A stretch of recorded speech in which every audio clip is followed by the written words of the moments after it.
ठीक है, मैं करता हूँ कॉल तुमको अभी क्लास लेकर के। दिस इज द प्रॉब्लम, हाँ, कि ये आपके पास एक इक्विलेटरल ट्रायंगल है ऐसे करके। ठीक है, मैं थोड़ा इसका बैकग्राउंड में से ये हटा दूं। हाँ, ये इक्विलेटरल ट्रायंगल है जिसका ये तीनों रॉड है। ठीक है, तीनों रॉड है। ये एंड हो गया ए, ये एंड हो गया बी, ये हो गया सी, और इस सब का जो लेंथ है वो एल है। ओके, और आपको फाइंड करना है moment of inertia about the axis passing through its center of mass and perpendicular to the plane of triangle। means find the moment of inertia। हर एक रॉड का जो मास है वो m है, लेंथ l है, और ये इक्विलेटरल ट्रायंगल फाइंड बन रहा है। Find the moment of inertia, moment of inertia, moment of inertia of the system, of the system, system about about an axis, about an axis passing through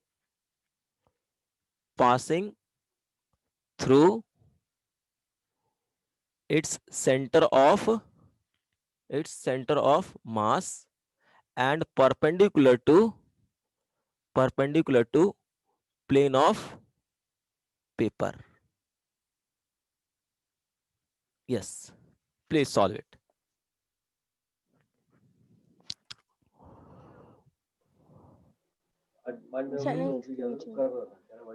centre of मास कहां पे होना चाहिए इसका? देखिए, equilateral triangle का centre of मास उसके हाँ geometrical centre पे लाई करेगा। इक्विलेटरल और उसका सेंटर, परपेंडिकुलर। हाँ, मींस वह देखो मैंने तीन चीजें बताई थी ना सेंटर ऑफ मास में। सेंटर ऑफ मास होता है, सेंटर ये होता है आपका ज्योमेट्रिकल सेंटर होता है, और सेंटर ऑफ ग्रेविटी होता है। और मैंने बोला था centre of gravity, centre of मास और सेंट्रोइड एक ही जगह पर लाई करेगा जब आपका बॉडी का शेप यूनिफॉर्म होगा, और दूसरा क्या होगा कि अर्थ का जो ग्रेविटेशन फील्ड होगा that should be uniform. then center of mass or centroid and geometrical center should be lie at same point। so where the geometrical center will be lie, how we can find the कि इस triangle का geometrical center कहां पे होगा?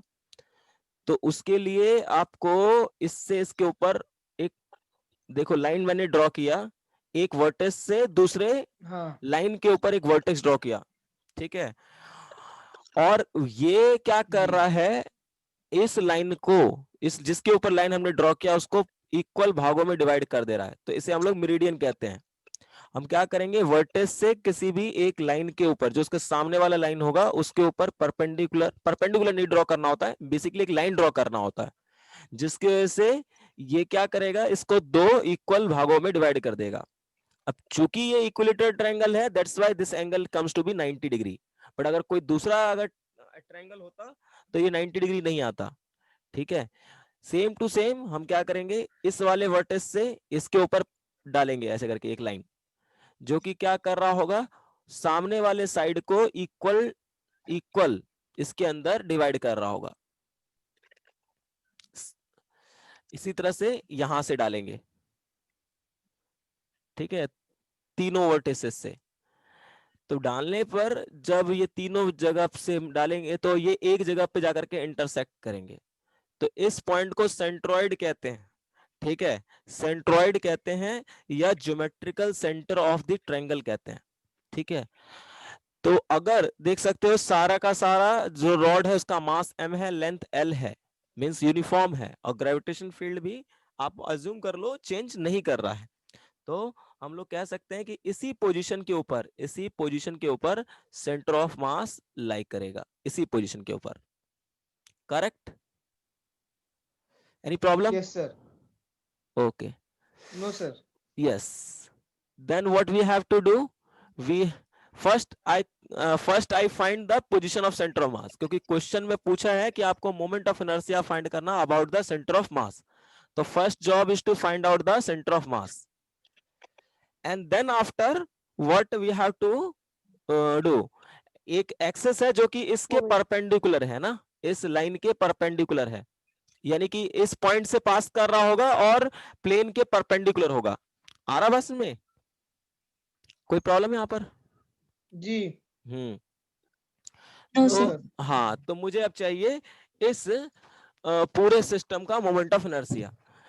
तो आपने मुझे खुद ही बताया था कि सर, कि यदि कोई आपके पास रॉड है और इस रॉड को यदि आप क्या करते हो, इस वाले एक्सिस के, जो कि इसके सेंटर ऑफ मास, इस रॉड के सेंटर ऑफ मास से पास कर रहा होगा, इसके अबाउट इसको घुमाने की कोशिश करते हो, तो मोमेंट ऑफ इनर्शिया जो आता है वो आता है ml² by 12 आता है।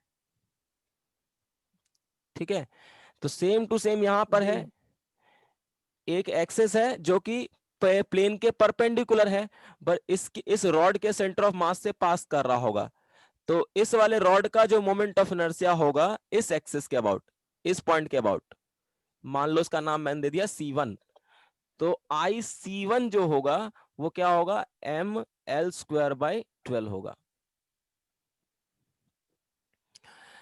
अब पर हमें चाहिए सेंटर, हमें चाहिए मोमेंट ऑफ इनर्शिया इस एक्सिस के अबाउट जो कि इसके परपेंडिकुलर है। ठीक है, तो यहां हमें पर पता है इसके अबाउट, तो हम यहां पर क्या करेंगे, पैरेलल एक्सेस थ्योरम लगाएंगे, then apply parallel axis theorem, apply parallel axis theorem, axis theorem. Theorem. हाँ, तो मान लो तो हमें निकालना है, इसका नाम मैंने दे दिया पॉइंट O, तो moment of inertia about the point O is equal to क्या हो जाएगा, moment of inertia about the centre of mass C1 plus इन दोनों एक्सेस के बीच का डिस्टेंस मान लेते हैं D है, सो डिस्टेंस, और इस रॉड का मास m है तो m इंटू D², यही बताया था perpendicular axis theorem, parallel axis theorem. कोई प्रॉब्लम? Yes sir. हाँ, नो सर। अब हमें हमारा प्रॉब्लम ये है कि ये D क्या होगा, है ना, ये D क्या होगा, हमें ये D निकालना पड़ेगा।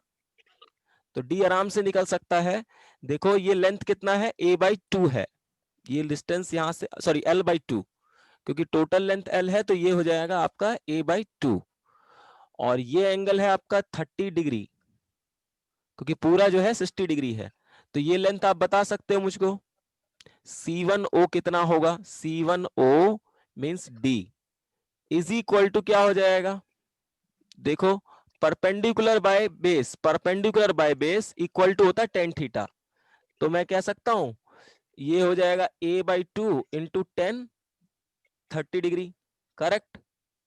देखो ये परपेंडिकुलर हो गया D, divide by base equal to, now a/2 10 30 degree is 1/√3, so this is what a/2√3। Okay, then हम सेंटर ऑफ इस रॉड, एक सिंगल रॉड का, एक सिंगल रॉड का, BC रॉड का, है ना, मोमेंट ऑफ इनर्शिया बता सकते हैं इस एक्सिस के अबाउट, तो ये आ जाएगा आपका IO is equal to ml² by 12 plus m into D, D is what, D here is, यहाँ L था, सॉरी, हाँ, तो L अपॉन 2√3 का whole square, so this is comes to be ml² by 12 plus ml²/4, और 4 को 3 से multiply करोगे तो 12 आ जाएगा ये भी, तो ये आ जाएगा ml²/6।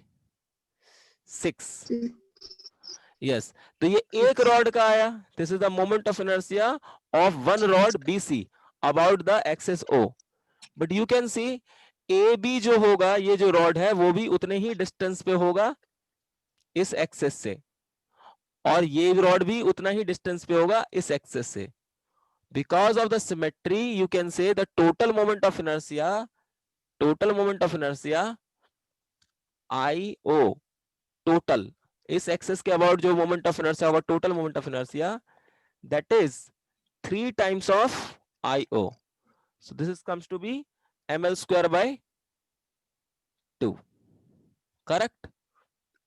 Yes, sir.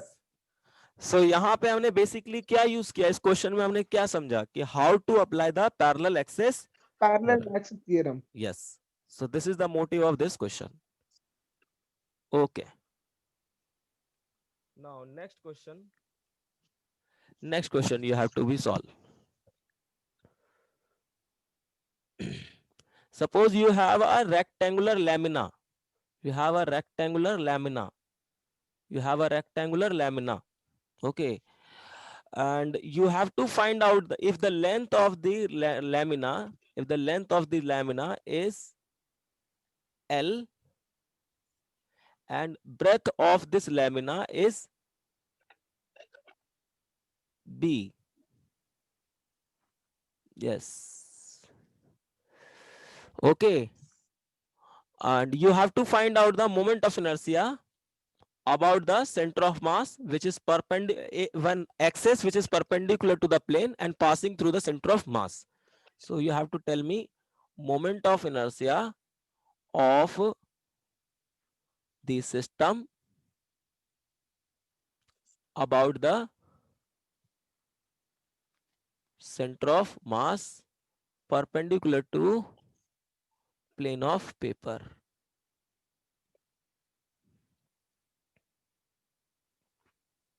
कैसे करें?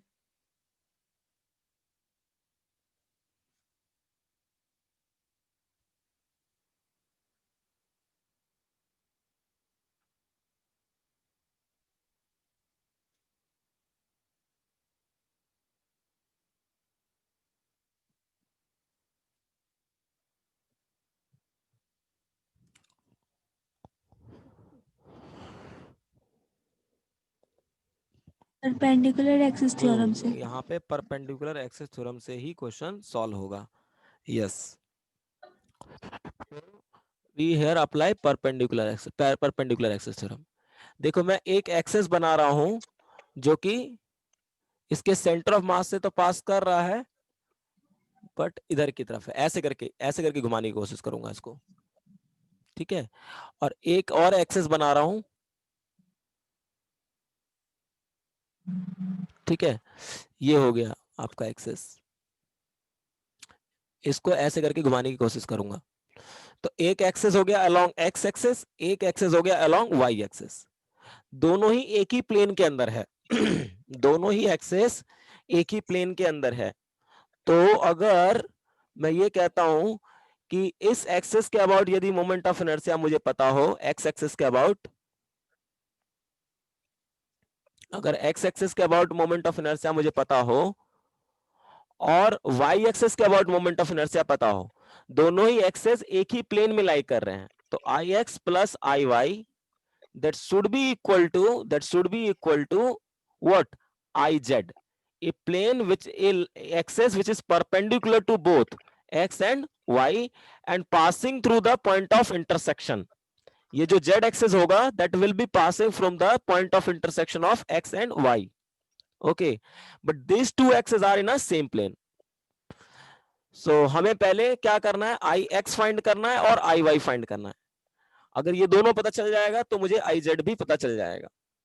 तो अब याद करिए, मैंने आपको बताया था कि यदि आपके पास एक रॉड है सिंपल, ठीक है, एक रॉड है और इस रॉड को आप क्या करते हो, घुमाते हो इसके सेंटर ऑफ मास के अबाउट, तो मोमेंट ऑफ इनर्शिया जो आता है mL²/12 आता है, मींस अगर इसका लेंथ L है तो सिंपल सा यहां पर एनालॉजी है, यदि मैं इस पूरे प्लेट को इस y एक्सिस के अबाउट घुमाऊंगा, तो लेंथ मेरा क्या हो जाएगा रॉड का, L, यानी मोमेंट ऑफ इनर्शिया जो, क्योंकि इस वाले फॉर्मूले में देखो यहां पर ब्रेथ, जो इसका ब्रेथ है रॉड का, हम नेग्लिजिबल करके चलते थे, मान के ही नहीं चलते थे, हम सिर्फ लेंथ को कंसिडर कर रहे हैं।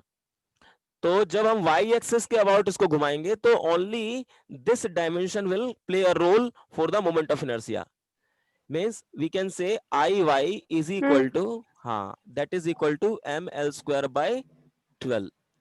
In the same manner, if you are trying to rotate this whole thing about the x-axis, then these dimensions, this become your length, b become your length.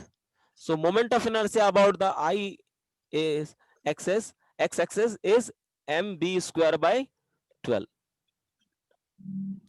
So if you put the value, you get the total moment of inertia, that is equal to ml square by 12 plus mb square by 12, and this is equal to nothing but m by 12 l square plus b square. Correct? Yes, sir. Yes. Okay, आपको कुछ और body है जिसका moment of inertia का formula ही important है, इसका derivation मैं नहीं करवा रहा। रीजन क्या है, उसका रिक्वायरमेंट नहीं है। अगर फिर भी आपको डेरिवेशन देखना है कि कैसे वो ड्राइव होता है, so go through the book SC Verma. हाँ, एससी वर्मा में अच्छे तरह से उसका प्रूफ कर रखा है, ठीक है, but it does not required. Yes, जैसे कि अगर मैं कहूं मेरे पास अगर एक सॉलिड स्फीयर है, सॉलिड स्फीयर है, सॉलिड स्फीयर है, सॉलिड स्फीयर है, सॉलिड स्फीयर, सॉलिड स्फीयर है, और एक एक्सेस है जो कि इसके सेंटर ऑफ मास से पास कर रहा है। ये एक्सेस हो गया जो सॉलिड स्फीयर के एक्सेस से पास कर रहा है, और इसको हम इसके अबाउट घुमाना चाह रहे हैं, ठीक है। तो मोमेंट ऑफ इनर्शिया क्या होगा सॉलिड स्फीयर का? So moment of inertia of solid sphere about the center of mass, that should be equal to 2 by 5 mr square, 2 by 5 mr square. In the same manner, MR if square. हाँ, ये formula आप drive भी कर सकते हो, you can drive it, okay, but I think it does not require, derivation does not required at all.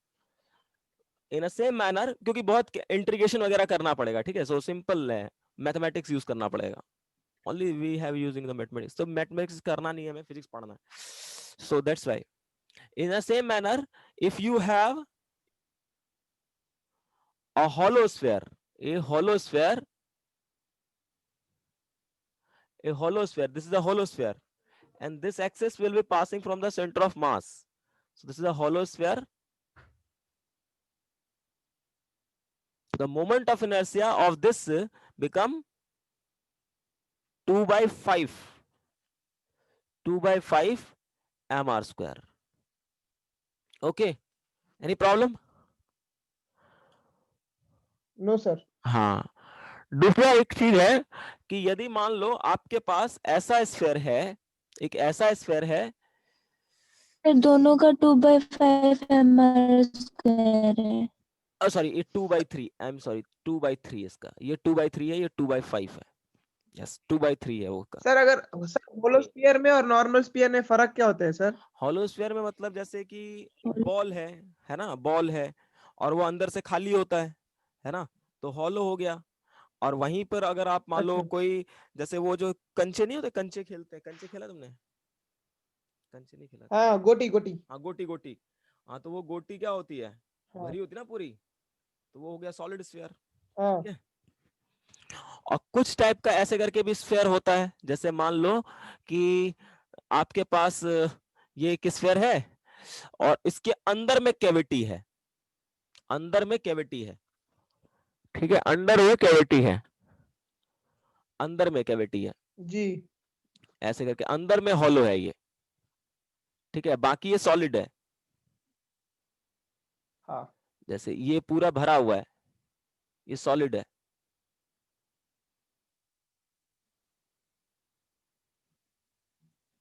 और आपको find करना होगा कि what is the moment of inertia of this system about the centre of mass which is passing through the centre of मास, ठीक है, जिसका internal diameter जो है, इसका इंटरनल डायमीटर जो है वो आपका RI हो गया,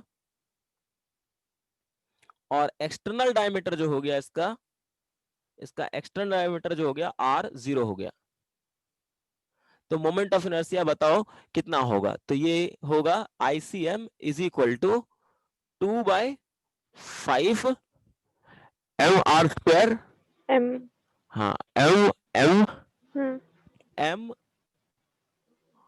r 0 की पावर 5 माइनस आर आई की पावर 5 अपॉन आर 0 आर 0 की पावर 3 माइनस आर आई की पावर 3. ठीक है. So this does not require any derivation. This type of body require, ऐसे derivation कर सकते हो. You can follow the book, one book if you are interested. That is S.C. Verma. So every problem is actually वहां पे अच्छा से derivation कर रखा है. Yes. Okay. Next we have solved more problem. और कुछ questions Yes, देखते हैं. sir. Yes. Yes. Let's suppose you have this type of question कि एक आपके पास स्फीयर है. अच्छा, इससे पहले आपसे इस क्वेश्चन को सॉल्व करने से पहले मैं एक क्वेश्चन पूछ रहा हूं कि if you have a ring, ring disc and hollow sphere and solid sphere of equal mass and size. ठीक है. then tell which kind of body easily rotate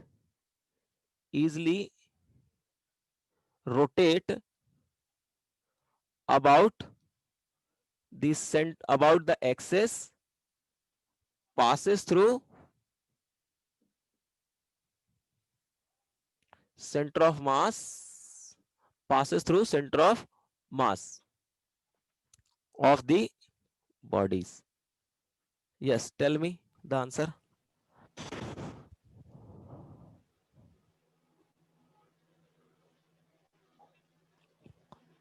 अगर आपके पास रिंग है, डिस्क है, हॉलो स्फीयर है, सॉलिड स्फीयर है, सबका equal मास है और हम क्या कर रहे हैं, उनको रोटेट करा रहे हैं. साइज भी इक्वल है ना सर? क्या चीज? साइज भी इक्वल. साइज मतलब रेडियस, सबका रेडियस बराबर है. तो किसको हाँ। आसान होगा घुमाना सेंटर ऑफ मास के अबाउट? रिंग को, डिस्क को, या हॉलो स्फीयर को, या सॉलिड स्फीयर को? वहीं पर किसको डिफिकल्ट होगा घुमाना? रिंग को. अच्छा, रिंग का centre of moment of inertia about the centre of मास क्या होता है रिंग के लिए? mr². हाँ, mr² होता है. अच्छा, डिस्क का क्या होता है? mr²/2. mr²/2. अच्छा, वहीं पर सॉलिड स्फीयर का अभी बताया. सॉलिड स्फीयर का 2/5 mr. Yes, 2/5 2/5 mr. mr². और हॉलो स्फीयर का 2/3 mr². 2/3. इसमें से मुझे बताओ सबसे कम कौन सा है, क्योंकि सबका मास सेम है, रेडियस सेम है. सबसे कम किसका है? सॉलिड स्फीयर का. You can say this one is the very least.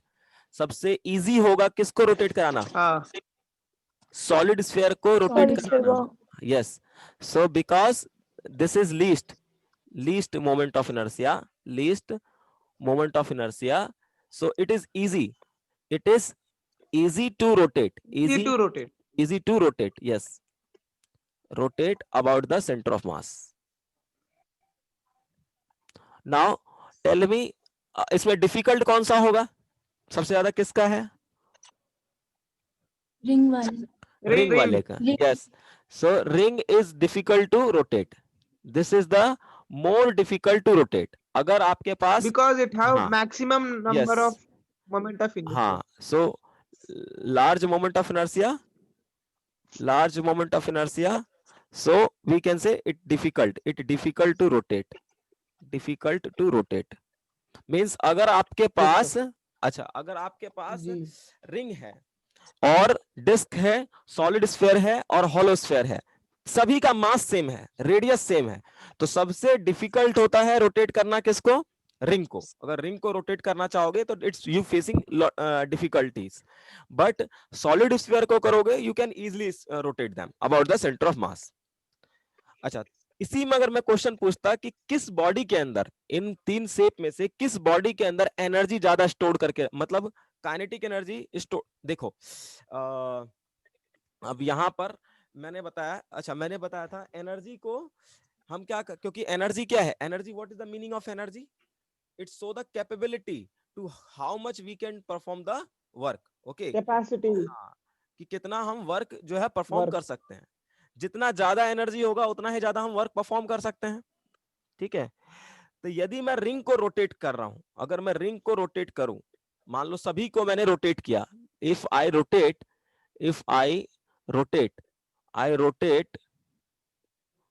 everybody by same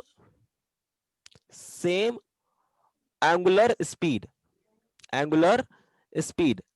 so किसके अंदर जो है एनर्जी ज्यादा होगा, रिंग के अंदर, सॉलिड स्फीयर के अंदर, होलो स्फीयर के अंदर, डिस्क के अंदर?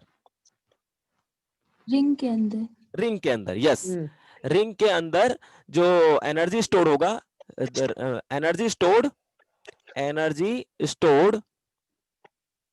in the form of kinetic energy, kinetic energy is more in ring, yes, and that should be equal to 1/2 I cm into omega square होता है, Yes. and that is 1/2 mr square into में omega square हो जाएगा, है ना।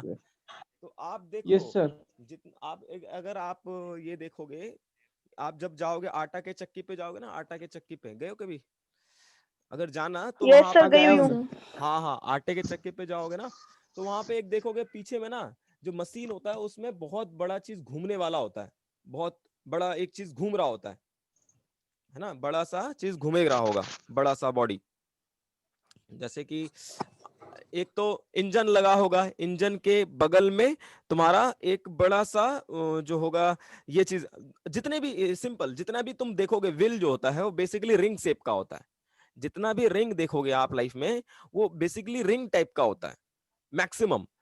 उसका reason ये है कि उसके अंदर हम ज्यादा एनर्जी स्टोर करा के रख सकते हैं, किस फॉर्म में, काइनेटिक एनर्जी के फॉर्म में, क्योंकि उस रिंग का जो मोमेंट ऑफ इनर्शिया होता है सबसे ज्यादा होता है।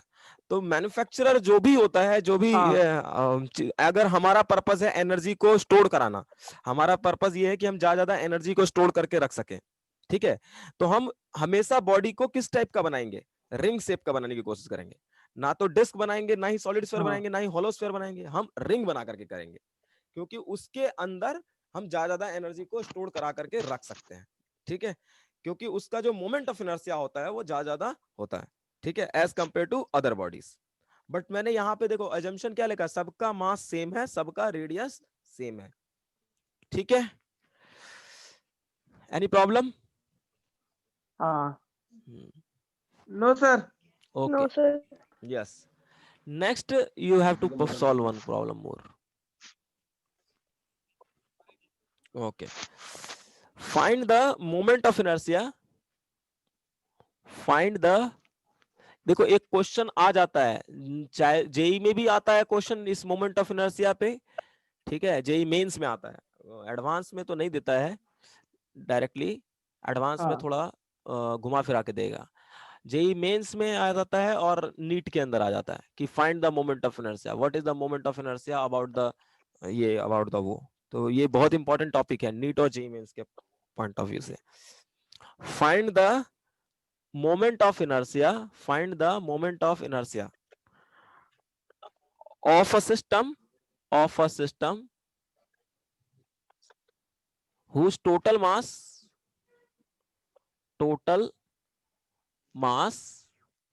is m, total mass is m, ठीक है, तो मैं ऐसे बना रहा हूं, ये आपके पास एक सॉलिड स्फीयर है, ठीक है, सॉलिड स्फीयर है, और इसमें से क्या किया हमने, एक छोटा सा पोर्शन जो है काट करके निकाल लिया है, सॉलिड स्फीयर में से एक छोटा सा पोर्शन यहां से काट करके निकाल दिया है, वो भी सर्कुलर, वो भी स्फीयर ही निकलेगा। ठीक है, तो आपको बताना है कि इसका मोमेंट ऑफ इनर्शिया, इस पूरे चीज का moment of inertia,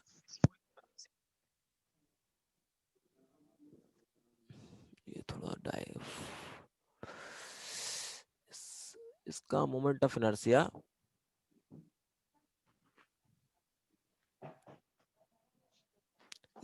of inertia कितना होगा? अबाउट द सेंटर ऑफ मास।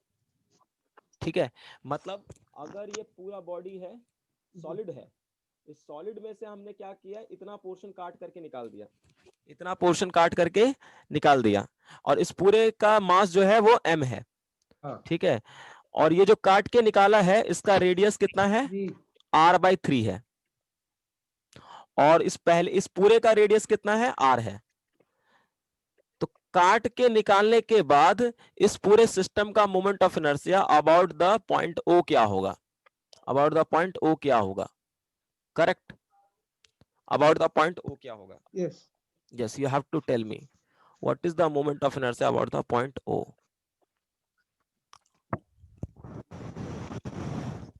है ना, पहले इस वाले का, छोटे वाले का मोमेंट ऑफ इनर्शिया कैलकुलेट करेंगे इसके सेंटर ऑफ मास के अबाउट, और देन पैरेलल एक्सिस थ्योरम लगाएंगे और हम इसी छोटे वाले स्फीयर का मोमेंट ऑफ इनर्शिया निकाल लेंगे इस एक्सिस के अबाउट। ठीक है, और फिर बड़े वाले का मोमेंट ऑफ इनर्शिया निकालेंगे और उसमें से क्या करेंगे, छोटे वाले को माइनस कर देंगे। तो मुझे ये जो शेडेड पोर्शन है मैंने बनाया है, इसका मोमेंट ऑफ इनर्शिया निकल जाएगा किसके अबाउट? इस एक्सिस के अबाउट। तो मोमेंट ऑफ इनर्शिया निकालने के लिए अभी पहले मास पता होना चाहिए ना, और मैंने मास दे रखा है, ये पूरे जो ये sir. कटा हुआ पोर्शन है उसका मास दे रखा है ना। अब अगर पहले क्या करते हैं, देखो पहला स्टेप क्या करते हैं, देखो इस टाइप के क्वेश्चन बहुत आते हैं, तो उसको थोड़ा ध्यान रखना है कि जो ये पोर्शन अनफिल्ड पोर्शन है उसको फिल्ड कर दो, अनफिल्ड पोर्शन को पहले फिल्ड कर दो। फिल कर दिया, अब फिल जब करोगे तो कुछ मटेरियल इसके अंदर भरोगे, मींस फिल करने के लिए कुछ ना कुछ यहाँ मटेरियल भरोगे, तो जब भरोगे तो उसका कुछ ना कुछ मास होगा, तो मैंने इसका नाम दे दिया FM1। ठीक है, जिससे हम भर रहे हैं इसको। तो ये पहले हमें M1 कैलकुलेट करना पड़ेगा, ये क्या है। ठीक है, ओके जी। Yes, sir. Tell me how we can find out M1, कैसे निकालें M1? देखो ये सॉलिड स्फीयर है, सॉलिड स्फीयर है, तो अब अगर मैं इस पूरे को भर देता हूं, अगर मैं पूरे को पहले देखो भर देता हूं, तो टोटल वॉल्यूम कितना हो जाएगा? तो पूरे को भरने पे टोटल वॉल्यूम कितना हो जाएगा? इसका रेडियस r है, तो टोटल वॉल्यूम होगा 4/3 पाई r³। ये होता है वॉल्यूम ऑफ द स्फीयर। अच्छा, और ये जो काटा हुआ पोर्शन है उसका वॉल्यूम कितना होगा? उसका वॉल्यूम कितना होगा? 4/3, वो भी स्फीयर ही होगा, -4/3। हाँ 4/3 इंटू पाई, इसका रेडियस पर कितना है? r/3 का स्क्वायर क्यूब, यानी कि हाँ, तो यानी जो शेडेड पोर्शन है उसका वॉल्यूम कितना हो जाएगा? टोटल वॉल्यूम 4/3 पाई r³ है, और इस छोटे वाले का वॉल्यूम इतना है, तो इसमें से इसको घटा दूंगा तो मुझे रिमेनिंग पोर्शन का वॉल्यूम पता चल जाएगा। यस सर, क्यों नहीं। इस पूरे का वॉल्यूम का जो मास है वो दे रखा है हमको कैपिटल M। ठीक है ना, यानी 4/3 पाई r³ माइनस r³/9 का मास दे रखा है M, means 4/3 pi into 8/9, r³ का मास दे रखा है हमको M। तो 1 यूनिट वॉल्यूम का मास कितना हो जाएगा? 1 यूनिट वॉल्यूम मास हो जाएगा आपका M/4/3 pi into 8/9 r³। Correct, 9 r³। Yes sir. तो अब इतने वॉल्यूम का जो ये वॉल्यूम है इसका मास कितना होगा? मास ऑफ वॉल्यूम, वॉल्यूम कितना है ये वॉल्यूम, इसका वॉल्यूम कितना है? That is 4/3 into m into r/3। इस वॉल्यूम का जो मास है वो क्या है? m1। वो किसके बराबर हो जाएगा? ये हो जाएगा आपका, मल्टीप्लाई कर दो, ये आ जाएगा m1 is equal to m1 equal to m upon 4/3 into 4/3 pi pi into 8/9 r cube हाँ इंटू में into में 4/3 m 3 r/3 के क्यूब। हाँ r³/37 करेक्ट इंटू पाई। जी बिल्कुल। ये तो कैंसल, ठीक है। अच्छा m नहीं आएगा ना, सॉरी m नहीं आएगा, हाँ वॉल्यूम हाँ है, m नहीं आएगा। ये m क्यों हाँ लिख रहे हैं हम यहाँ पे? एग्जैक्टली सॉरी m नहीं आएगा, नहीं यहाँ आएगा पाई आएगा, पाई, ये पाई है, ठीक है। पाई। पाई भी अच्छा, कटेगा ना सर हाँ फिर? पाई भी हाँ कैसे पाई भी कट कटना गया, है। r³ भी कट जाएगा, ठीक है। और 9 एकम 9, 9 तिया 27, हाँ है ना? तो 9 ये 1 9 3 हाँ, तो m1 इक्वल टू जो हाँ आ जाएगा m1 वो equals to m m by by m 3 by और 8 8, 3 8 इंटू 3 8 24 24, 24 यस। 24 हाँ मीन्स जो हमने पोर्शन रिमूव किया है उसका मास कितना होना चाहिए? m/24, है ना? m by 24 यस, हाँ m/24। अच्छा, तो इस रिमूव पोर्शन का मास हमें पता चल गया। अच्छा, इसको अगर मैं फिल कर दूंगा, after when I fill this, देखो फिल करने से पहले इस पोर्शन का मास कितना था? शेडेड पोर्शन का मास m था, बट जब फिल कर रहा हूं तो अब हाँ कितना मास हो जाएगा? फिल करने के बाद कितना मास हो जाएगा? m m by plus 24 by हाँ 24. हाँ, means after filling the extra mass, filling the extra mass m1, mass of the system, mass of the system, let's suppose m2 हो गया। So this m2 is equal to, you can say, m1 plus small capital M, m1 hmm plus capital M। So this is equal to m/24 plus m। तो ये कितना आ जाएगा? 25 into by, में 4/3 pi हाँ 8 ये हो जाएगा ना, हाँ हाँ यस यस ठीक। तो मैंने पहले देखो काम क्या किया, पहले मैंने ये काम किया कि ये जो पोर्शन रिमूव किया है उसका मास कैलकुलेट किया, और इस रिमूव मास को हाँ जब मैं यहाँ पे रख रहा हूं तो इस पूरे स्फीयर का मास कितना होगा वो मैंने कैलकुलेट कर लिया। कोई दिक्कत? Hello? No, sir. No sir yes. तो नो सर अब प्रॉब्लम सॉल्व हो जाएगा। पहले अगर मैं देखूं, ये जो आपका रिमूव पोर्शन था उसका मास था m1, m1, इसका रेडियस है r/3, इसका रेडियस है r/3, और इसको रोटेट कराना है मुझे इस एक्सेस के अबाउट, जो कि किस बड़े वाले एक्सेस, बड़े वाले स्फीयर के बड़े वाला जो स्फीयर है उसके सेंटर ऑफ मास के अबाउट निकालना है, ठीक है। तो हाँ हाँ, हाँ यानी कि हमें इस वाले पॉइंट के अबाउट निकालना है। मैं यहाँ पे लिख देता हूँ पॉइंट, ये C1 पॉइंट हो गया और ये O पॉइंट हो गया। हमें चाहिए moment of inertia of this small sphere about the point O। So this is equal to what? IC1, moment of inertia of this sphere about this center of mass, plus mass of this sphere which is m1 into में ये distance, इन दोनों हाँ access के बीच का distance। So what is the distance? Calculate करना पड़ेगा ये distance। What is this distance? हाँ देखो आराम से निकल सकता है। ये distance पूरा कितना है? ये पूरा distance कितना है? r/3 है कि नहीं है? ये हाँ डिस्टेंस यहां से r/3 है, ये r/3 है, और ये डिस्टेंस कितना है यहां से यहां तक? r है। तो अगर R. मैं r में से r/3 को घटा दूंगा तो ये डिस्टेंस पता चल जाएगा। ये डिस्टेंस कितना आ जाएगा बताओ? Yes, sir. ये कितना आ चल जाएगा जाएगा? 2r/3 आ जाएगा, करेक्ट? है ना, Yes, sir. आर में से, है ना, आर में से Yes, sir. r/3 को घटा रहे हैं, तो दिस इज यू 2r/3। ठीक है, तो डी आ गया हमारे पास, डी जो आ गया वो आ गया 2r/3। Now what is the moment of inertia of this small sphere about the center of mass?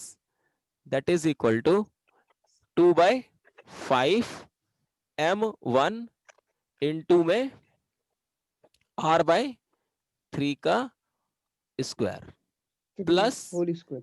हाँ, R plus R m1, square by 9. हाँ, 2r/3 का whole square. Now put the value, m1 we calculate m/24, so 2/5 हाँ. m/24 into 20. r square by 9 plus m/24, this is come to be 4 r square by 9, correct? Yes, sir. Yes, इसको थोड़ा solve कर लेते हैं, बताओ कैसे आएगा, ये क्या आएगा, ये आएगा 5 इंटू 24 इंटू 9, एलसीएम आ जाएगा, ये 2mr² आएगा, और यहाँ पे ऊपर में आ जाएगा 4 पंचे 20 mr² आ जाएगा, तो ये आ जाएगा 22 अपॉन 5 इंटू 24 इंटू 9 mr², तो यहाँ पे आएगा 11 और यहाँ पे आएगा 12, 12 पंचे 60 और 4 9 के 54, यानी नीचे आ जाएगा 511,540 mr², करेक्ट? तो इसका नाम मैंने दे दिया I01, Yes, sir. I01, I01, यानी जो स्मॉल स्फीयर है उसका moment of inertia about this point O that come to be 11/540 mr², correct? Sir, 0.020, sir, इसका आंसर. नहीं, वो अभी इसको ऐसे पकड़ लो, ठीक है? अच्छा, अब अगर मैं बड़ा स्फीयर की बात करूं, हाँ. बड़े स्फीयर का, तो बड़े स्फीयर का इस एक्सेस के अबाउट O पॉइंट के अबाउट घुमाएंगे, इसका रेडियस हो गया r, इसका रेडियस हो गया r, और इसका मास कितना हो गया after if you fill this mass, अगर आपने ये फिल कर दिया मास, ये मास फिल कर दिया, तो मास कितना हो गया इसका, m2 हो गया है, और m2 इक्वल टू हमने देखा है कितना है, that is equal to 25/24 m, correct? Hello, Yes.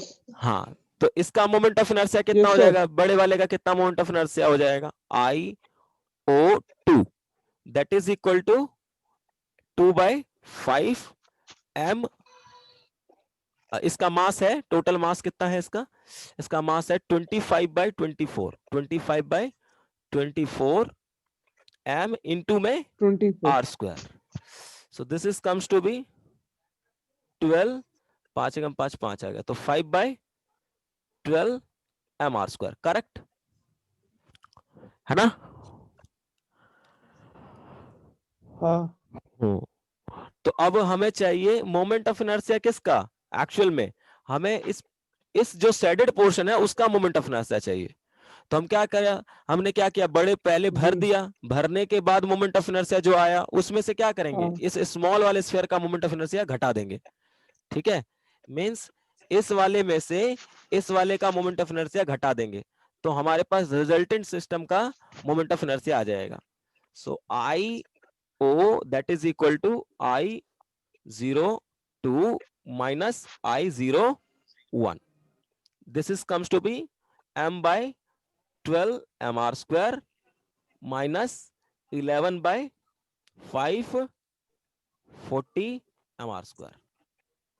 So this is comes to be what, m/40 और 5 45, 45 को 5 25 90 225 माइनस में 11 mr², तो ये देखो थोड़ा सॉल्व करो कितना आ जाएगा, यहाँ पे 4 आ जाएगा, यहाँ पे 1 आ जाएगा, 214/540 mr², करेक्ट? समझे? Yes, जी. sir. हाँ, तो अब देखो, Yeah. हाँ, तो ये आपका सॉल्यूशन है इसका, ठीक है? हाँ, कुछ है नहीं वैसे इस क्वेश्चन में, जी. बस और कैलकुलेशन है, सिर्फ only calculation is there, Okay, so you have a homework, same type of question. Okay. You have a homework. This is the disk. You remove some portion from the disk. You remove this portion. You have to tell me after the removing the this portion, means you get this portion only. So the moment of inertia of this system about the ratio, you have to find the ratio of moment of inertia of this system about the point P and about the point O. You have to find this ratio. Correct? Hello, Yes. ठीक है, हो जाएगा? Yes, sir. Yes, sir. चलिए, okay, then we solve one more problem.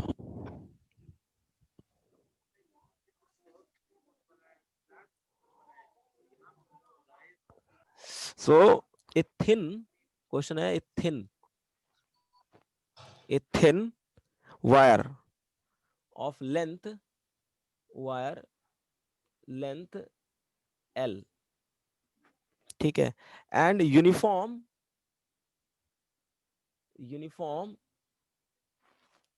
mass, uniform linear mass density rho is bent into circular loop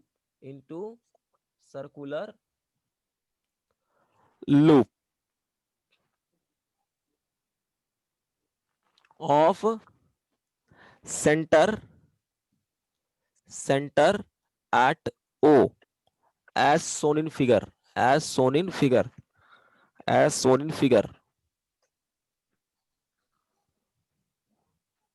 Figure. The moment of inertia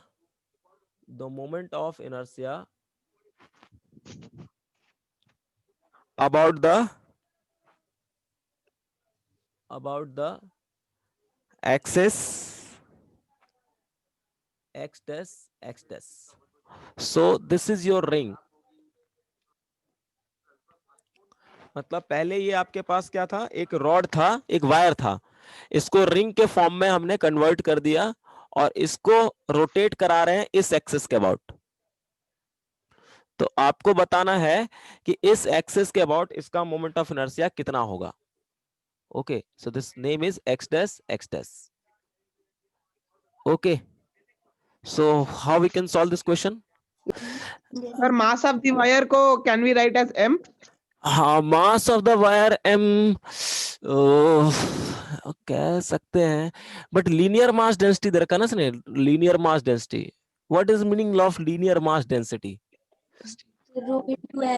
हाँ, linear mass density का Mass मतलब upon length. Yes, mass per unit length, mass per unit length, you can say unit length. अच्छा, तो यदि इस ring का length देखो कितना दे रखा है L, रिंग इस पूरे वायर का लेंथ दे रखा है L और डेंसिटी दे रखा है रो, तो मास कितना हो जाएगा इस पूरे वायर का? Mass of the wire Rho L. हाँ, L/2. That is rho into L. Correct. अच्छा, ये मास आ गया. अच्छा, अब इस मास को अब अगर ध्यान से देखो, अगर आपके पास पैरामीटर का मतलब क्या होता है, what is the meaning of parameter? Parameter मतलब लेंथ ही होता है. अगर मैं इस रिंग का 2 pi पैरामीटर मतलब 2 pi सर्कल अगर ये का हाँ, पैरामीटर 2 2 pi. पाई आर, अगर रेडियस अगर मैं कह रहा हूं रिंग का r है, तो इसका मतलब अगर मैं इस रिंग को अगर मैं इसको यहां से तोड़ दूं और इसको फैला दूं, ऐसे कर दूं, बना दूं, एक स्ट्रेट वायर बना दूं, स्ट्रेट कर देंगे. तो इस वायर का जो लेंथ होगा वो पैरामीटर ही होगा. ठीक है, पैरामीटर का मतलब सिंपल होता है लेंथ. हाँ. ठीक है, मींस इफ वी क्या करते हैं, इस रिंग को काट करके एक स्ट्रेट लाइन बनाएंगे तो उसका लेंथ 2 पाई आर ही आएगा. सो we can say rho into L equal to क्या होगा आपका, रो इंटू 2 पाई आर होगा. ठीक है, यानी इसका अगर इसका मास आप कह सकते हो रो इंटू 2 पाई आर और रो इंटू एल कह सकते हो. अच्छा, अगर मैं रिंग का लेंथ मुझको गिवन है पहले से ही, लेंथ जो है वो L दे रखा है, तो मैं इस रिंग का रेडियस निकाल सकता हूं, that is equal to 2 pi into r, so r equal to we can say L by 2 pi. So this is the radius of this ring. L/2 pi. Yes. Yes. अब मुझे इस access के about moment of inertia चाहिए। मास मुझको पता चल गया, मास जो है वो रो इंटू एल है, और रेडियस इस रिंग का कितना है, L by 2 pi है। हाँ जो चीजें मुझे पता थी, देखो जिस फॉर्म में मुझको पता था, रो और एल पता है ना, तो आप सारी क्वांटिटी को उसी फॉर्म में निकालोगे। नाउ अब मुझे बताओ, अगर सर हमारे इसके बाद में हम इसको एक्स वाई और जेड के एक्सिस हाँ पे, हाँ हाँ परपेंडिकुलर एक्सिस थ्योरम लगाएंगे। हाँ हाँ, इसका परपेंडिकुलर सिमेट्री भी बना लेंगे। अगर ये वही मैं बताना चाह रहा हूं कि मान लो यदि आपके पास ये रिंग है, यही आपके पास रिंग है, इस रिंग को यदि मैं इस एक्सेस के अबाउट घुमाता, एक्स एक्सेस, और ये एक्सेस क्या हो गया, वाई एक्सेस, इस एक्सेस के अबाउट घुमाता, ठीक है, चूंकि ये वाई, एक ही प्लेन में लाइक कर रहा है, तो हाँ, we can say I x plus I Y is equal to एक लाइन, एक एक्सेस जो कि इसके पॉइंट ऑफ इंटरसेक्शन से पास कर रहा होगा और प्लेन के परपेंडिकुलर होगा, दैट इज आई जेड। ठीक है, तो आई जेड, यस सर। हाँ, अब चूंकि देखो एक्स एक्सेस के अबाउट मैं घुमाऊं इस पूरे रिंग को, या फिर मैं वाई एक्सेस के अबाउट घुमाऊं इस रिंग को, बात एक ही है, बात एक ही है, चाहे ऐसे करके घुमा लूं हाँ, चाहे ऐसे इक्वल। करके, इक्वल मतलब सिमेट्री है। So because of symmetry, I X equals to I Y. हाँ, you can say Ix is equal to Iy. So you can say यहां से रिलेशन आ जाएगा 2Ix is equal to Iz, और आपको पता है यदि रिंग को हम जेड एक्सेस के अबाउट घुमाते हैं, और वो जेड एक्सेस किससे पास कर रहा होता है, उसके सेंटर ऑफ मास से, ठीक है, इसके सेंटर ऑफ मास से, ये जेड एक्सेस है और ये सेंटर ऑफ मास से पास कर रहा है, तो इसका मोमेंट हाँ, ऑफ इनर्शिया रिंग का कितना हो जाता है, एम आर स्क्वायर, अगर इसका रेडियस आर है, मास एम है, हाँ, ठीक है, तो मास हमने निकाल रखा है पहले रिंग का, कितना है, रो इंटू जी, एल है, और रेडियस कितना है इसका, हाँ, एल बाई 2 पाई है, हाँ, एल बाई 2 पाई का होल स्क्वायर। तो हाँ, moment of inertia about the X axis जो आएगा, moment of inertia about the X axis जो आएगा वो कितना आ जाएगा, rho into L cube upon 4 pi, 4 pi, correct. हाँ, Yes, sir. हाँ, तो ये यस जो मोमेंट ऑफ इनर्शिया आया इस रिंग का आया, बट कौन से एक्सेस के about, about the X axis आया, अबाउट द एक्स एक्सिस, जो कि इसके सेंटर ऑफ मास से पास कर रहा है, जो इसके सेंटर ऑफ मास से पास कर रहा है, this is the moment of inertia about this axis which is passing through the centre of mass, and you have to find out the moment of inertia about this axis, then you have to apply parallel axis theorem. Now what is this, Ix x dash x is equal to क्या हो जाएगा, ICM आई plus, है ना, ICM plus mass of this ring and the distance between these two, है ना, so m small m into में r square, तो ICM इसके अबाउट हमने मोमेंट ऑफ इनर्शिया निकाल लिया है, जो निकाला है वो कितना निकाला है, rho L cube by 4 pi, so I x dash equal to आ जाएगा आपका rho into L cube upon 4 pi plus what is the mass of this ring, that is rho into L, and what is this R, that is L by 2 pi, so L by 2 pi L/2 का whole square, so this is comes to be, हाँ हाँ बोलो, 2 पाई का भी तो square है, तो वहाँ पे हाँ 8 आएगा, सॉरी आई एम सॉरी, यहाँ 2 का स्क्वायर मतलब 4 हो जाएगा, 4 into 2 is 8, yes, so 8, so 8 this pi is, square. हाँ pi square, हाँ yes pi square, yes pi square, so 8 L cube, very good, 8 pi square plus rho into L cube upon में 4 pi square, so this is comes to be 2 plus 3 2 plus 1 3, so 3 rho L cube by 8 pi square. Rho L/3 by 8 This is the moment of inertia यही answer. about this. This is the answer. Okay. हाँ, yes sir. Yes. So in this manner we can solve various problem. Actually जो apply कर रहे हैं हम लोग perpendicular axis theorem, parallel axis theorem, और कुछ स्टैंडर्ड रिजल्ट आपको याद रखना होगा कि हाँ रिंग का ये होता है, डिस्क का ये होता है, स्फीयर का ये होता डिस्क का है, हॉलो ठीक है। स्फीयर। हाँ, हाँ इम्पोर्टेंट एक इम्पोर्टेंट चीज जो है वो रह गया पढ़ाना, रेडियस ऑफ गायरेशन, ठीक है। So radius of gyration, sir मैं बोलने ही वाला था सर, आज हमारा गायरेशन हो रहा था। रेडियस ऑफ गायरेशन क्या होता है? रेडियस ऑफ गायरेशन कोई पहले पढ़ाओ, what is the meaning of radius of gyration? Kanishka आपको समझ में आ गया है सारा जो अभी तक पढ़ा है? Hello, yes sir. कोई डाउट तो नहीं है? नहीं सर, डाउट होना आए तो ये तो समझ में आ गया। हाँ, तो अगर डाउट आए तो मतलब ये नहीं, हेजिटेट नहीं करना है, ठीक है। प्रथम समझ रहे हो? Yes sir. हाँ, करिश्मा आ रहा है ना आपको समझ में क्या चल रहा है? Yes, sir. Yes, now the next sir topic is, हमारे सर ने पढ़ा है रेडिएशन गायरेशन मतलब। जब मैंने आपको सेंटर ऑफ मास का कॉन्सेप्ट पढ़ाया था तो उसमें मैंने बताया था कि एक्चुअल में मेनली क्या होता है, हम सेंटर ऑफ मास क्यों फाइंड करते हैं, क्योंकि हमारे पास कोई भी एक 3 डायमेंशनल या 2 डायमेंशनल बॉडी है, ठीक है, जिसका कुछ शेप और साइज है, बट हमारे पास जो फॉर्मूला अवेलेबल है, जो भी न्यूटन्स का या कुछ भी, वो सभी हम लोग अप्लाई जो कर रहे थे वो पॉइंट मास के ऊपर अप्लाई कर रहे थे। मतलब हमारा बेसिकली काम क्या था सेंटर ऑफ मास निकालने का, कि हम पूरा बॉडी जो कि टू जिसका शेप है और साइज है, जिसका 2 डायमेंशनल बॉडी और 3 डायमेंशनल बॉडी, जिसका कुछ शेप और साइज है, उसको पॉइंट मास के अंदर कन्वर्ट कर दे, ताकि हम वहां पर बाकी जो भी कॉन्सेप्ट हमने पढ़ा था सेंटर ऑफ मास से पहले, वो सारे के सारे कॉन्सेप्ट जो है वहां पर अपना लगा सके।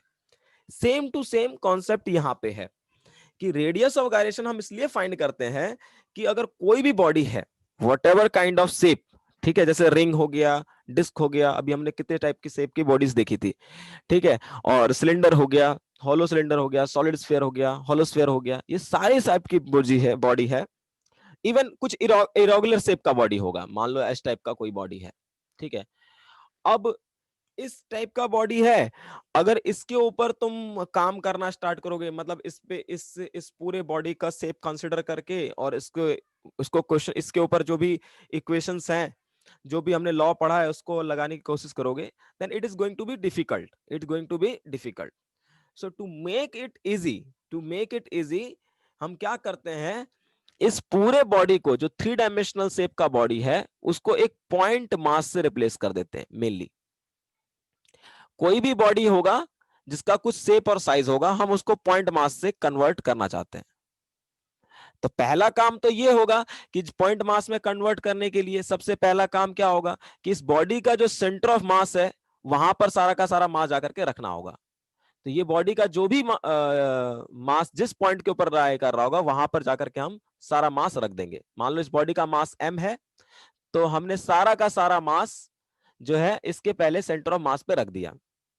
ये तो सिर्फ ये बता रहा है कि इस पोजीशन में इसका सारा का सारा मास लाई करेगा, बट हम इसको चाहते हैं घुमाना। मेनली हम पढ़ रहे हैं रोटेशन, तो हम चाहते हैं घुमाना। तो मान लो मैं अगर इसको किसी भी एक्सेस के अबाउट घुमा रहा हूं, इस एक्सेस के अबाउट सपोज इसको घुमा रहा हूं, तो पहले जो डिफिकल्टी, क्योंकि देखो मैं प्रॉब्लम को चेंज नहीं करना चाहता, प्रॉब्लम ये था, यस, हेलो,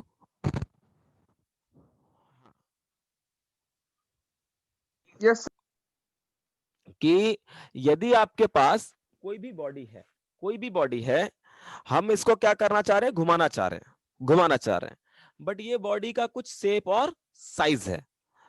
तो अगर इसका शेप और साइज कंसीडर करके क्वेश्चन को सॉल्व करने की कोशिश करोगे, तो it going to be difficult. Question को सॉल्व करना क्या हो जाता है, डिफिकल्ट हो जाता है। तो हम क्या करते हैं, इस पूरे बॉडी को जो जिसका कुछ शेप और साइज है, इसको पॉइंट मास के अंदर कन्वर्ट करते हैं। अब पॉइंट मास के अंदर कन्वर्ट करने के लिए क्या होगा कि इसका पूरा का पूरा मास सब एक कहां पे लाई करता है, इसके सेंटर ऑफ मास के ऊपर लाई करता है। तो हम पूरा का पूरा बॉडी का मास जो है इसके सेंटर ऑफ मास पे रख देंगे। उसके बाद क्या जॉब है, बेसिकली हम इसको घुमाना चाहते हैं। तो पॉइंट मास में कन्वर्ट करने से पहले जो प्रॉब्लम्स थी, जो भी हमें प्रॉब्लम फेस करना पड़ रहा था इसको घुमाने के लिए, मींस जो भी रेजिस्टेंस ऑफर्ड करेगा रोटेशन के लिए, that is moment of inertia. तो यानी अगर मैं इस बॉडी को किसी एक्सेस के अबाउट घुमाना चाह रहा हूं, किसी एक्सेस के अबाउट घुमाना चाह रहा हूं पहले, पॉइंट मास से कन्वर्ट करने से पहले, तो पॉइंट मास में कन्वर्ट करने के बावजूद भी उसी एक्सेस के अबाउट, देखो मैं एक्सेस ऑफ रोटेशन चेंज नहीं कर रहा, मैं एक्सेस ऑफ रोटेशन वही रख रहा हूं। पहले इस बॉडी को पॉइंट मास में कन्वर्ट करने से पहले जो एक्सेस ऑफ रोटेशन था वही एक्सेस ऑफ रोटेशन अब भी है इससे। बट इसमें क्या होगा कि इस पूरे बॉडी को मैंने पॉइंट मास में कन्वर्ट कर दिया, और पहले जो मोमेंट ऑफ इनर्शिया था इस बॉडी का, उतना ही मोमेंट ऑफ इनर्शिया अब भी रहेगा इस पूरे सिस्टम का। हम प्रॉब्लम को चेंज नहीं कर रहे यहां पर, we are not changing here the problems, ठीक है। पहले जैसा सिचुएशन था वही सिचुएशन अब भी होना चाहिए, बट सिर्फ फर्क क्या हो गया कि हमने इस पूरे बॉडी को एक पॉइंट मास के अंदर कन्वर्ट कर दिया है, कि इस पूरे बॉडी जिसका शेप और साइज है, we are converted into a point mass. तो इसको कन्वर्ट करने के लिए मैंने पहला काम क्या किया कि इसका सारा का सारा मास इसके सेंटर ऑफ मास पे रखा, बट मैंने एक्सेस ऑफ रोटेशन को चेंज नहीं किया। तो पहले जो मोमेंट ऑफ इनर्शिया था, मान लो इसको कन्वर्ट करने से पहले जो मोमेंट ऑफ इनर्शिया था इस एक्सेस के अबाउट IOO है, तो कन्वर्ट करने के बावजूद भी, क्योंकि this is the equivalent system, equivalent, हाँ पहले वाले के इक्विवेलेंट बनाना है मुझको। तो पहले जो मोमेंट ऑफ इनर्शिया था इस सिस्टम का, वही मोमेंट ऑफ इनर्शिया अब भी होना चाहिए। यानी कि हमने पहले इसको सेंटर ऑफ मास के अंदर कन्वर्ट किया, इस पूरे बॉडी का मास इस जगह पे जाकर के रख दिया, सेंटर ऑफ मास पे रख दिया। अब ये जो रखेंगे इस एक्सेस से कुछ डिस्टेंस पे रखेंगे, कुछ डिस्टेंस पे रखेंगे, और इतने डिस्टेंस पे रखेंगे ताकि हाँ पॉइंट मास में कन्वर्ट करने के बाद इस सिस्टम का जो मोमेंट ऑफ इनर्शिया होगा वो पहले वाले के बराबर होगा। तो इस डिस्टेंस को हम लोग रेडियस ऑफ गायरेशन कहते हैं, रेडियस ऑफ गायरेशन कहते हैं। very true. आ रहा बस में? तो यानी कि पहले मोमेंट ऑफ इनर्शिया इस एक्सेस के अबाउट IOO था, इस एक्सेस के अबाउट, अब कितना होगा, दैट इज, क्योंकि पॉइंट मास के अंदर कन्वर्ट कर दिया और इस पॉइंट मास को हम लोग रोटेट करा रहे हैं, जिसका डिस्टेंस जो है एक्सेस से कितना डिस्टेंस है, k है, तो इसका मोमेंट ऑफ इनर्शिया होगा mk²। तो ये जो मोमेंट ऑफ इनर्शिया आया बाद में, जब पॉइंट मास में कन्वर्ट करने के बाद सिस्टम का मोमेंट ऑफ इनर्शिया आया है, ये पहले वाले के बराबर होना चाहिए। तो ये जो डिस्टेंस है, जिस डिस्टेंस के ऊपर हम जाकर के इस पॉइंट मास को रख रहे हैं, उसे हम लोग क्या कहेंगे, that is called radius of gyration, that is called radius of gyration. तो बेसिकली हम ऐसे इसलिए कह रहे हैं Gyration. ताकि ये बॉडी पॉइंट मास के अंदर कन्वर्ट हो जाए, ठीक है। Any doubt? No sir. No, yes, sir. I write all those things. Okay. So what is the actually here what we do? We convert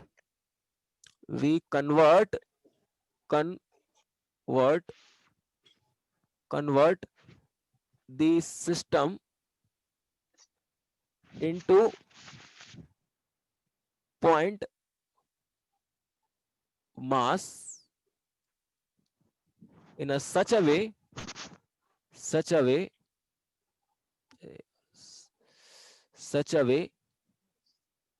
that moment of inertia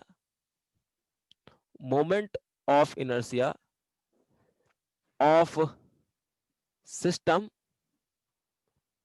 about a axis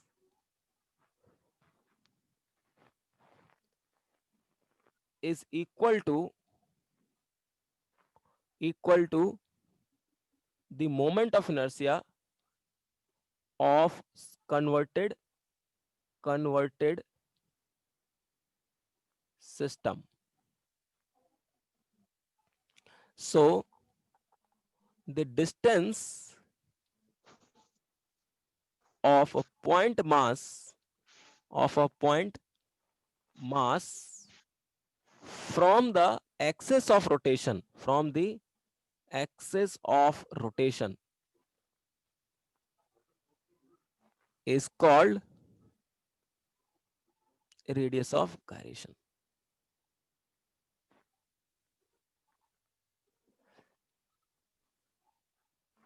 Correct? Yes, sir. Yes. जैसे एक example लेते हैं. For example, okay, let's suppose if I'm saying that you have a ring, okay, you have a ring जिसका मास क्या है, m है, radius इसका r है, और इसको हम लोग रोटेट करा रहे हैं एक एक्सिस के थ्रू जो कि इसके सेंटर ऑफ मास से पास कर रहा है, इसके सेंटर ऑफ मास से पास कर रहा है. ठीक है, तो इस वाले का मोमेंट ऑफ इनर्शिया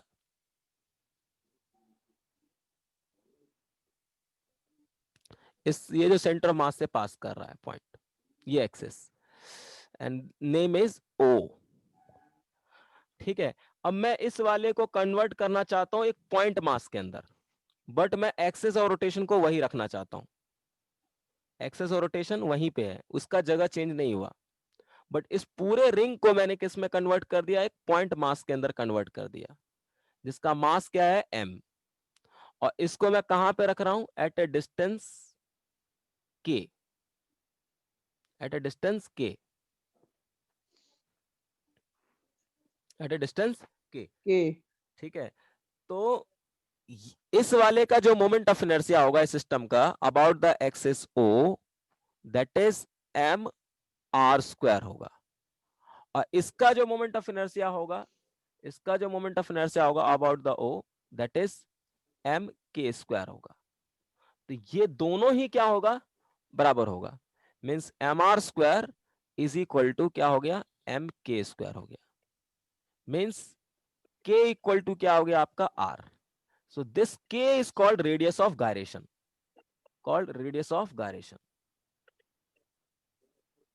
means हम क्या करेंगे, इस रिंग को एक पॉइंट में कन्वर्ट कर देंगे और कहां पे रखेंगे, एट ए डिस्टेंस r पे रखेंगे, तो पहले जितना मोमेंट ऑफ इनर्शिया था उतना ही मोमेंट ऑफ इनर्शिया अभी भी मिलेगा, बट बेनिफिट क्या हुआ कि ये पूरा का पूरा जो रिंग था जिसका कुछ 3 डायमेंशनल शेप था, that converted into a point mass. Correct? Hello? Yes, sir. Yes. Yes, in a sir. yeah, in a same manner एक और देखते हैं कि let us suppose you have a sphere, और solid sphere है, और ये एक्सेस है, इसके अबाउट हम इसको रोटेट कर रहे हैं, इसका मास m है, इसका रेडियस r है, तो इसका moment of inertia about this क्या होगा, दैट इज 2/5 mr स्क्वायर होगा इस एक्सिस के अबाउट. अब मैं चाहता हूं ये किसके अंदर कन्वर्ट हो जाए, एक पॉइंट मास के अंदर कन्वर्ट हो जाए, बट मैं एक्सेस रोटेशन अभी भी वही रखना चाहता हूं.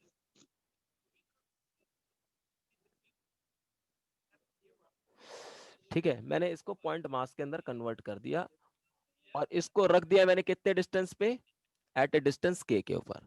तो मोमेंट ऑफ इनर्शिया अब जो होगा इस एक्सेस के अबाउट वो कितना हो जाएगा, m k square. So both should be equal. So 2/5 mr square, this is equal to mk square. So this k become root over 2/5 r.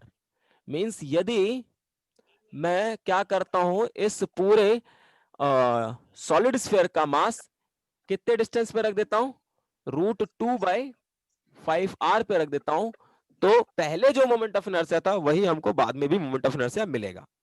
ठीक है, इसका बट बेनिफिट ये हुआ कि ये एक पॉइंट मास के अंदर कन्वर्ट हो गया. Okay, so this is called, this distance k is called radius of gyration. Correct? Hello? Yes, sir. हाँ. So this is the हाँ. concept of radius gyration. Yes.